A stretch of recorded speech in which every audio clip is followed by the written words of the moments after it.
Olá, Deus é uma palavra para você, para mim, que está em Lucas 18, versículo 24 e 25 a seguir. E visto Jesus que ele ficara muito triste e disse: quão dificilmente entrarão no reino de Deus os que têm riqueza, porque é mais fácil entrar um camelo pelo fundo de uma agulha do que entrar um rico no reino de Deus. E os que ouviram isso disseram logo: quem pode salvar-se? Mas ele respondeu: as coisas que são impossíveis aos homens são possíveis a Deus. Glórias a Deus. Queridos irmãos, amada igreja, queridos ouvintes e amados seguidores em Cristo Jesus, o Senhor fala sobre riqueza e pobreza.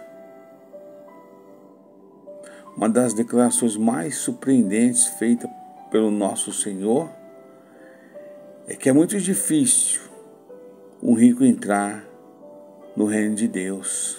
Aleluia! Mas, irmãos, este, porém, apenas nos ensino sobre o assunto da riqueza e da pobreza. As riquezas são, na perspectiva de Jesus, um obstáculo tanto à salvação como ao discipulado. Leia lá Mateus 19, versículo 24. Transmite um falso senso de segurança, enganam e exige total lealdade do coração. Quase sempre os ricos vivem como quem não precisa de Deus. Na sua luta para acumular riqueza, os ricos sufocam sua vida espiritual, caem em tentação e sucumbem aos desejos nocivos. Leia 1 Timóteo 6, versículo 9. E aí eles abandonam a fé. Geralmente os ricos exploram os pobres. O cristão não deve, pois, ter a ambição de ficar rico. Jesus, em momento nenhum, ele veio trazer essa missão de que se você não for rico, você não é abençoado por Deus. O amontoar egoísta de bens materiais é uma indicação de que a vida já não é considerada no ponto de vista da eternidade. O egoísta é cobiçoso. E ele, sendo cobiçoso, já não centraliza em Deus o seu alvo e a sua realização, mas sim em si mesmo e nas suas possessões. O fato da esposa de Ló, irmãos, por todo o seu coração numa cidade terrena e seus prazeres, e não na cidade celestial, resultou na sua tragédia. Leia lá Gênesis 19, versículos 16 e 26. Nós não temos que pensar nas coisas do mundo.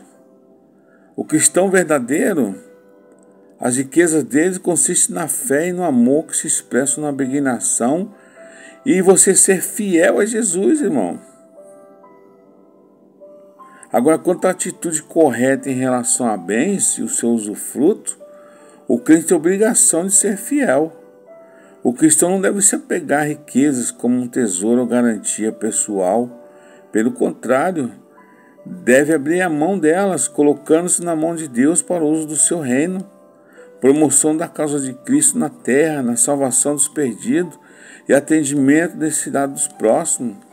Você vê que nessa época de frio, você não vê o cristão abrindo seu guarda-roupa para levar umas roupas para a igreja para ajudar o necessitado. Você não vê as pessoas procurando saber qual o doméstico da fé que está necessitado nessa época do frio, o que está desempregado, o que está enfermo, só pensa em si mesmo. Então quem possui riquezas e bens não deve se julgar em rico e sim administrador do bem de Deus. Os tais devem ser generosos, prontos a ajudar o carente e serem ricos em boas obras, como está lá em Efésios 4, versículo 28. Cada cristão deve examinar o seu próprio coração e desejo e se perguntar a si mesmo: eu sou uma pessoa cobiçosa? Eu sou egoísta? Aflijo-me para ser rico? Tenho um forte desejo de honraria, prestígio, poder e posição, o que muitas vezes depende da posse de muita riqueza? Tem que se fazer essas perguntas, irmão. Isso é a riqueza. Agora, a pobreza é uma das atividades que Jesus avocou na sua missão dirigida pelo Espírito Santo, que foi evangelizar os pobres. Noutra palavra, o Evangelho de Cristo pode ser definido como um evangelho dos pobres, como está lá em Tiago 2, versículo 5. Porque os pobres são humildes, irmãos, e aflitos deste mundo, os quais clamam a Deus em grande necessidade, buscando socorro e ao mesmo tempo são fiéis a Deus e guardam a plena redução do povo de Deus, do pecado, do sofrimento, da fome, do ódio que prevalece nesse mundo jaz no maligno. A riqueza do pobre, sua vida não consiste nessas coisas do mundo, irmão.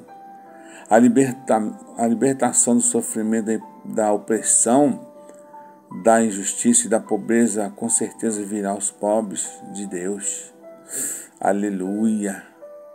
A Bíblia nos diz, irmão, em Lucas 16:13, que nenhum servo pode servir a dois senhores, porque há de aborrecer um e amar o outro, ou há de se chegar a um e desprezar o outro.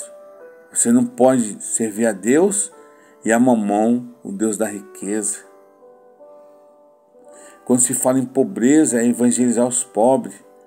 O Espírito Santo é sobre mim, pois que me ungiu para evangelizar os pobres, enviou-me a curar os quebrantados de coração. Assim está escrito lá em Lucas 4, quando Jesus falou no versículo 18. Isaías 61, irmãos, no capítulo 1 diz que o Espírito do Senhor Jeová está sobre mim, porque o Senhor me ungiu para pregar boas novas aos mansos, enviou-me a restaurar os contritos de coração e a proclamar liberdade aos cativos e a abertura da prisão aos presos. Aleluia! Oh, glórias a Deus! Aleluia! E levantando ele aos olhos para os seus discípulos, dizia: bem-aventurado vós, os pobres, porque vosso é o reino de Deus. Lucas 6, capítulo 6, versículo 20. É isso. Essa palavra maravilhosa. Que Deus abençoe a sua caminhada. Aleluia.